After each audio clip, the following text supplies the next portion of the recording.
नमस्कार दोस्तों, stock market studies में फिर से एक बार आपको बहुत-बहुत स्वागत है।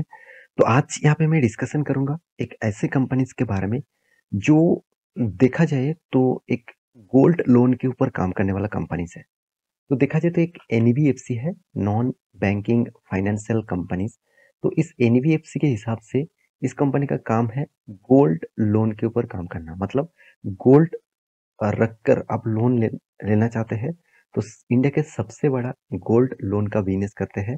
आज जिस कंपनी के बारे में बात करूंगा उसी कंपनी ने सारे रिकॉर्ड तोड़ भी दिया था और आज इस कंपनी में अच्छा खासा करेक्शन देखने को मिला, अराउंड अराउंड 40% के आसपास। तो इसीलिए बहुत सारे दोस्तों ने कमेंट किया, सर क्या अभी सही टाइम है इस कंपनी के ऊपर निवेश करने के लिए। तो मैं कुछ पॉइंट्स आपको दिखाऊंगा, साथ ही साथ टेक्निकली चार्ट पैटर्न दिखाऊंगा, जिसको मैं टेलीग्राम में अपडेट भी आपके साथ कर चुका हूँ। तो जाकर टेलीग्राम को ज्वाइन जरूर करिएगा, क्योंकि वहाँ पे मैं अपडेट आपको दे चुका हूँ। एक एक रेंज बन रहा है, इस रेंज को अगर डाउन साइड में ब्रेकआउट करे तो एक बड़ा फॉल देखने को मिलेगा।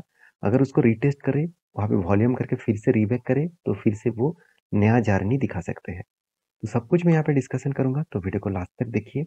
और अभी तक चैनल को सब्सक्राइब नहीं किया तो जरूर कर लीजिएगा, क्योंकि आपको daily basis stock market information update news इसी चैनल के माध्यम से मिलता रहेंगे। तो चलो देख लेते हैं आज के स्टॉक के डिटेल्स के बारे में। तो कंपनी कौन सा है, कंपनी का नाम क्या है। कंपनी का नाम बताने से पहले मैं कुछ डिटेल्स आपको दिखाऊंगा।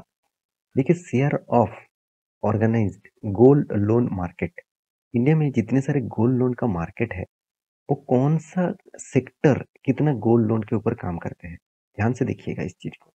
तो देखिए, पब्लिक सेक्टर बैंक्स मतलब जितने सारे गवर्नमेंट बैंक है वो 44% के आसपास गोल्ड लोन देते हैं। आप कहेंगे सर बैंक्स तो ज्यादा से ज्यादा गोल्ड लोन देते हैं। देखिए, कितने सारे पब्लिक सेक्टर बैंक है आप सभी जानते हैं, जिनमें स्टेट बैंक ऑफ इंडिया है, bank of Baroda, union bank, Andhra bank, साथ ही साथ देखेंगे तो PNB, UCO bank, Indian overseas bank. तो इतने सारे पब्लिक सेक्टर बैंक है, इतने सारे गवर्नमेंट बैंक है, सब बैंक को मिलकर टोटल 44% का गोल्ड लोन यहाँ पे देते रहते हैं। और कोऑपरेटिव बैंक, सॉरी, उसके बाद एनबीएफसी जो नॉन बैंकिंग फाइनेंशियल कंपनीज है, तो वो कंपनी कितना 37% का गोल्ड लोन यहाँ पे दे रहा है। तो ये बात आपको ध्यान में रखना होगा। एनबीएफसी बहुत सारे कंपनीज नहीं है जो गोल्ड लोन के ऊपर काम करते हैं, कुछ ही कंपनीज है। जैसे आप देखेंगे मुथूट फाइनेंस, साथ ही साथ आप देखेंगे एसआरटी फाइनेंस, तो सीधम ट्रांसफर। तो इस तरीके से कंपनीज गोल्ड लोन के ऊपर काम करते हैं। तो प्राइवेट सेक्टर बैंक, कुछ प्राइवेट बैंक भी इसके ऊपर गोल्ड लोन के ऊपर काम करते हैं। मतलब जितने सारे प्राइवेट बैंक है उनमें से एचडीएफसी हो गया, आईसीआईसी हो गया, कोटक हो गया, एक्सिस बैंक हो गया, तो इंडसइंड बैंक हो गया, तो ये सारे बैंक्स भी गोल्ड लोन के ऊपर काम करते हैं। लास्ट में पड़े रहते कौन, कोऑपरेटिव बैंक, मतलब जो छोटे बैंक होते हैं, जो एमएसएमई बैंक होते हैं, जो माइक्रो फाइनेंस बैंक होते हैं, वो भी गोल्ड लोन के ऊपर काम करते हैं। तो उनमें से 6 मतलब सेक्टर यहाँ पे काम करते हैं। तो मुझे इस डेटा को दिखाने का यही मकसद था, आपको पता चले तो सबसे बड़ा मतलब गोल्ड लोन किस कंपनी ने दे रहा है। तो मैं आपको यही दिखाऊंगा। सबसे ज्यादा गोल्ड लोन के ऊपर काम करते हैं एनबीएफसी से जुड़े हुए कंपनीज, जिसका नाम है मुथूट फाइनेंस बैंक। तो मुथूट फाइनेंस बैंक जो है वो इंडिया के सबसे ज्यादा गोल्ड लोन का बिजनेस करने वाला कंपनी है।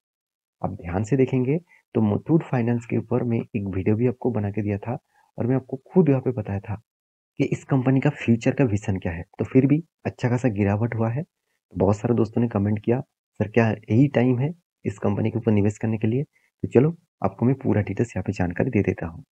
तो मैं पहले बता दूं कंपनीज के डिटेल्स के बारे में, तो आप ध्यान से देखेंगे तो कंपनी एक एनबीएफसी है, मैं पहले ही बता चुका हूँ, नॉन बैंकिंग फाइनेंशियल कंपनी है। और कंपनी का बिजनेस जो है टोटली गोल्ड लोन के ऊपर, मतलब आप सोने को गिरवी रखकर आप इस तरीके से काम कर सकते हैं।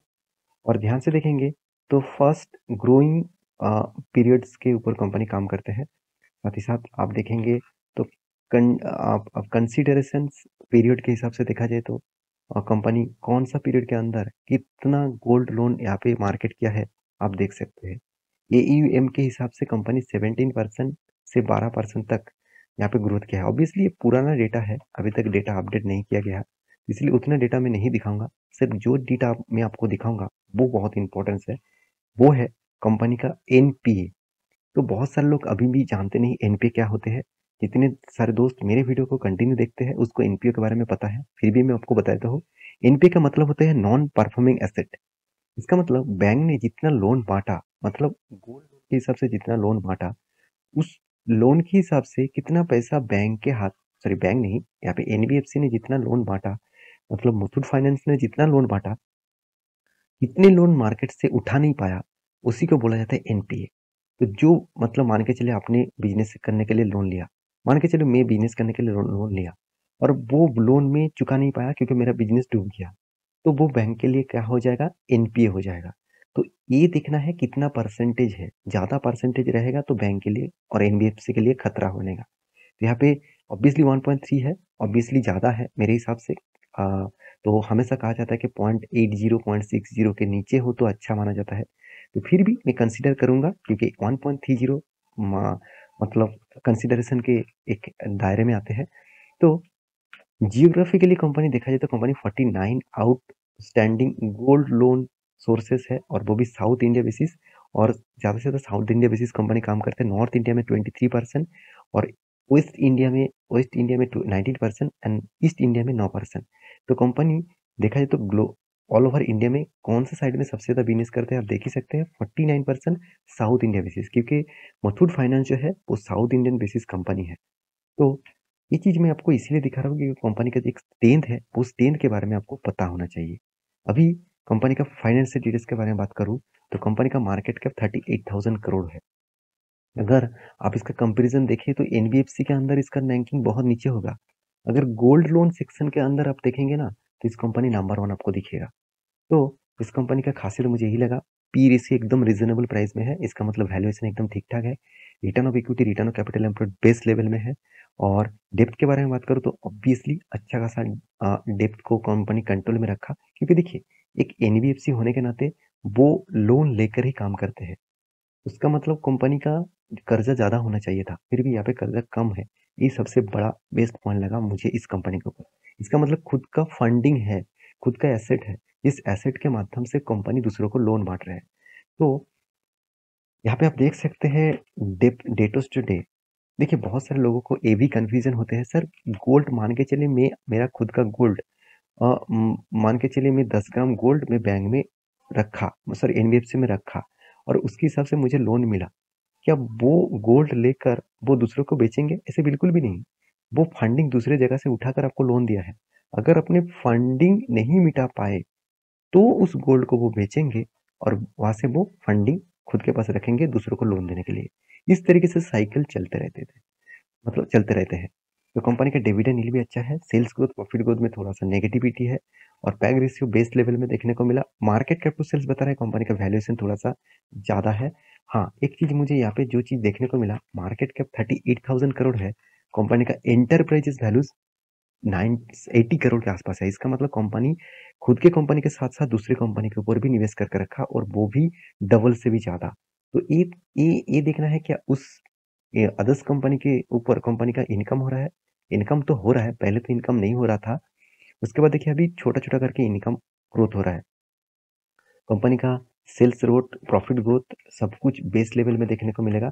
प्रॉफिट एंड लॉस के बारे में बात करूँ तो मुझे बेस्ट पॉइंट ऑफ व्यू से प्रॉफिट एंड लॉस देखने को मिला, अच्छा खासा प्रॉफिट एंड लॉस देखने को मिला है। कंपनी आपको धमाका जैसा रिटर्न भी दिया 10 साल 5 साल में। मैं हमेशा 10 साल 5 साल तक देखता हूँ किसी भी लॉन्ग टर्म जर्नी के लिए।